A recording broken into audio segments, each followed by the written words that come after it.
Just like we did this morning when we were welcomed by a senior member of the executive, the DVC for Health Sciences, we now are going to close the event with the Deputy Vice Chancellor for Research, Professor Moshabela, providing the closing remarks and also some thoughts on the way forward.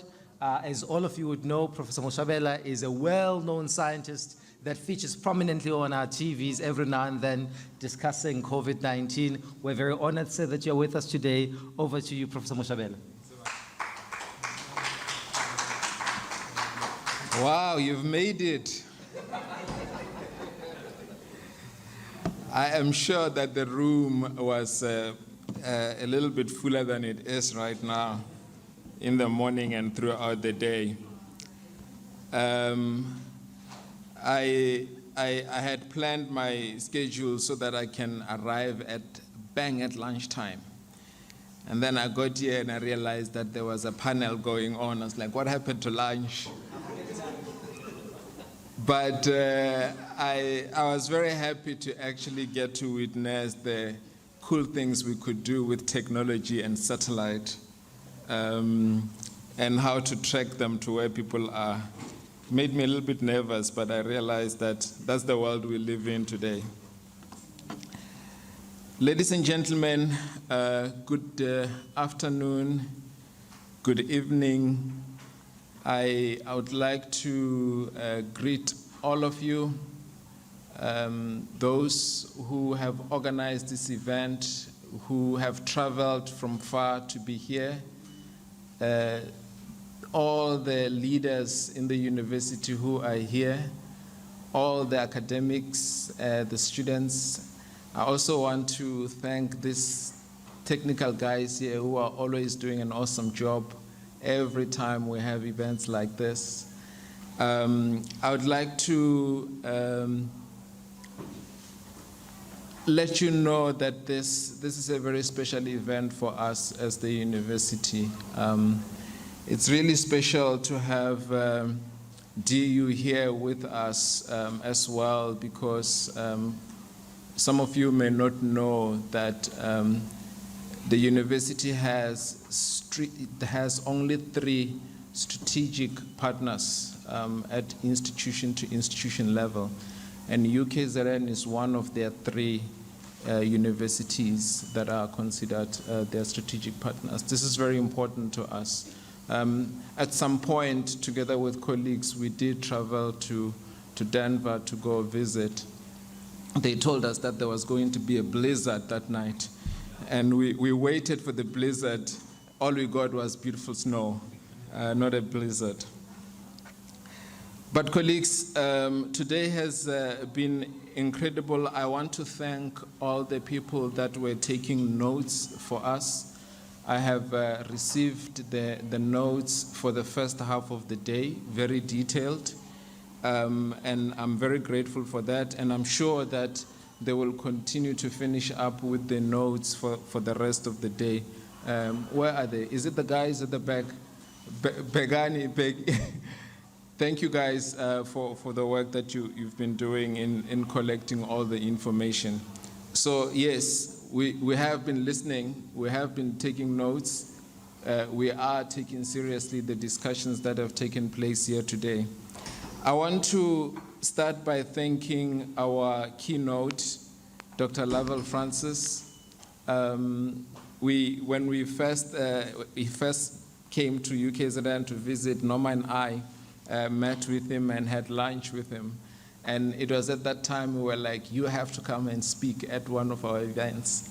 And so it's such a pleasure that he was able to come and speak today. And I recognize that in as much as we are really emerging out of COVID-19 on the one hand, on the other hand, we are so desperately pedaling to go back to normal because the disruption that COVID-19 came with, they don't necessarily suit the way we do our work, the way we live our lives, the way we engage with the world.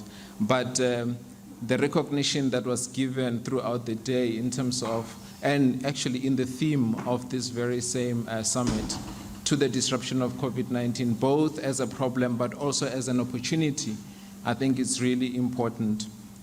I do hope that the discussions that have taken place around some of those challenges that continue to plague us in terms of internationalization, many of them have been listed by the speakers today, especially how they affect, for example, postdocs. It's something that we have to take forward as a university. It's important to have a national framework or a national policy, but it's also important as the university to operationalize that policy at an institutional level. And that is something that we have to do. And I think our speakers did a great job today of outlining the principles of the policy, the goals of that policy, as well as the aspirations of the policy. But now, as an institution, and I think as Dr. Lavin said also, we need to actually make it practical for us at an institutional level. And that way, we can also take care of the institutional risks and factors that are unique to our own institution. So I can say, Prof. Ojongo, that I think that we do need to think about how to create a proper policy guideline framework that can help us in terms of how we navigate the postdocs. I find that in my job, postdocs are often caught somewhere between being students and being staff, and a lot of the times they have a lot of challenges. And there's so many opportunities. In some places, they use them as high-level scientists who produce knowledge. In other spaces, they almost treat them like research assistants, which is unfortunate because of the high level of training that they have. And I recognize, of course, the problems with funding and the need to be creative, and I'll defer all matters related to funding to Professor Msibi. I understand that he has made a reputation for himself in terms of acquiring large grants. But related to that, I think this is important. I think the nature of mobility in academia is shifting. Dr. Elisa, you would like to know that when the French presidency stopped their presidency of the EU Council back in July, we were in Paris, and Engage was actually presented there. It was one of the stalls that was presented, together with many other cooperations that EU has actually formed and funded. The landscape is shifting. Institutions in Europe are collaborating differently as groups. Students are no longer moving as individuals. They're moving across blocks of institutions that have common interests.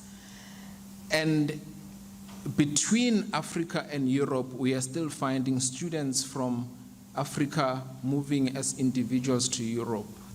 It's a disadvantage for them because they are not able to negotiate. The power distribution there is asymmetrical. Whereas when you see this sort of cooperatives of institutions and alliances of institutions having a block to be able to negotiate and protect mobility of students, and the phrase that I really liked at that summit was the brain circulation, as opposed to brain drain or brain gain.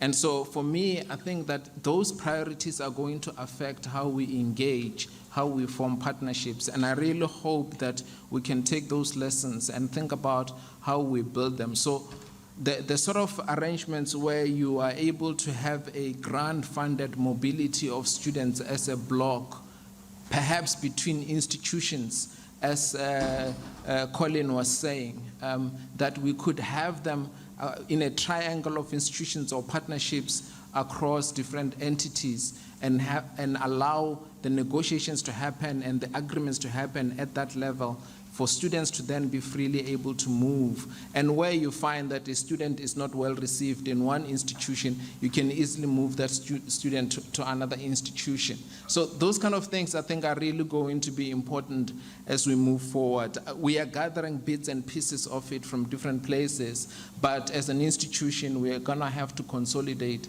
and think about our own approach in the 21st century towards internationalization. I do also recognize the importance of making sure that we move from policies to implementation, that we are intentional. You know, in South Africa, we say we are very good at developing policies, but actually turning them into practice can be very difficult. Implementation gaps are an important limitation for us in terms of realizing our outcomes and the success or potential impact of the policies that we have.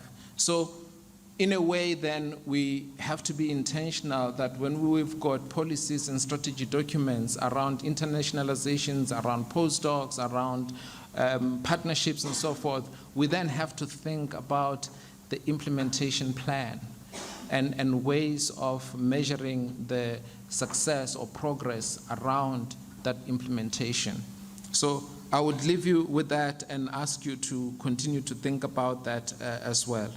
We have also heard today about the importance of thinking about frameworks of engagement in a partnership. A lot of values have been raised that people are talking about. At the end of the day, we want those partnerships to be mutually beneficial. We want to make sure that there is fairness. We want to make sure that there isn't asymmetry of power. Google called it dominance from one party over another. We want to make sure that those things are there, they are clear, they are stated. It is so easy when you see a partnership between one strong institution and one emerging institution that the one institution can be easily dominated. And so thinking about a framework of how we engage with our partners is going to be important. We have a lot of partnerships at institution to institution, school to school, college to college at times, but mostly at individual, academics relating with other academics in other institutions. And many of them will have different ways of engaging in those partnerships. So we have to really think about a framework that's going to help guide the values of those partnerships. And that is something that we can do as we engage with the internationalization agenda at the institution. I really liked the points that were made about the importance of how academia can relate with the city, can relate with government, different departments of government can relate with industry. I really, really like that. And, you know, I have to confess that I hadn't thought of it in the context of internationalization. I always thought of it in terms of the agenda of the university. Say, if you're thinking about innovation or entrepreneurship, of course, we always want to collaborate with our local industry. We want to collaborate with eThekwini, our city, and so forth. But I hadn't actually thought that you could take that triple helix that Colin was talking about and begin to locate it in this sort of space around internationalization, so that you have an international partnership that can look at a broader set of development principles, especially because as an institution, we're very much committed to societal impact. Yes, we want to do teaching and learning really well. We want to do research at top level, but very important for us, we want to be able to have societal impact. Now, if you think about that triple helix that Colin was beginning to show us, and you think about locating that in the form of partnerships, you know, in different contexts internationally, then we might actually begin to share lessons in a way that is centered around the people that we want to serve, rather than just an academic exercise. So let's think about how we can actually take that. I know that we're very comfortable in our silos as academics. And if we can talk to the person next door, it's a big achievement. But I do think that let's really begin to think or at least accept that the problems that we face today are very complex. We keep talking about having learned lessons from COVID or the problem of climate change that we continue to face. These are very complex problems that are not just going to be resolved by us sitting in different disciplines or across different disciplines in the university trying to think about them, which we are doing, and for us is progress. But actually thinking about how we do that together with industry, together with government and the city might actually be a better approach as we move forward. So apparently collaboration is the new competition. I was blown away by that statement. I was still reeling from a statement that said that, knowledge is the new currency. And now I'm like, okay, so now we are already moving to collaboration is the new competition. Okay.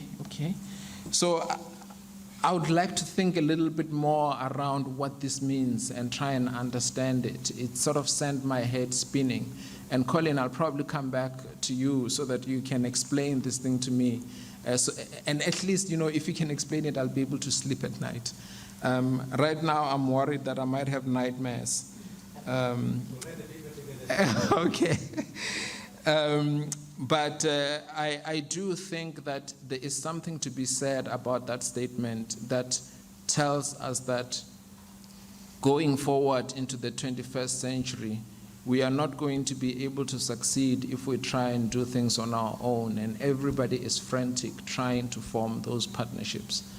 And I do think that the partnerships we really have to value them and hold them dear to our hearts, because they are going to be instrumental as we move forward. I also think that it's a direct response to the fact that the problems we face are complex and they need this sort of collaborative approaches. And as Laven said earlier also, that if you want to go fast, go alone. And if you want to go far, go with others. That for me really encapsulates what it is that we want to take forward from this summit. Thank you very much, ladies and gentlemen. I will not hold you further. I know you've got a party coming up, and I wish you all the best. Enjoy it. And thank you for today. As the university, we are very much proud that we've been successful in hosting this summit, and we're looking forward to further engagements during the course of the rest of the week. Thank you very much.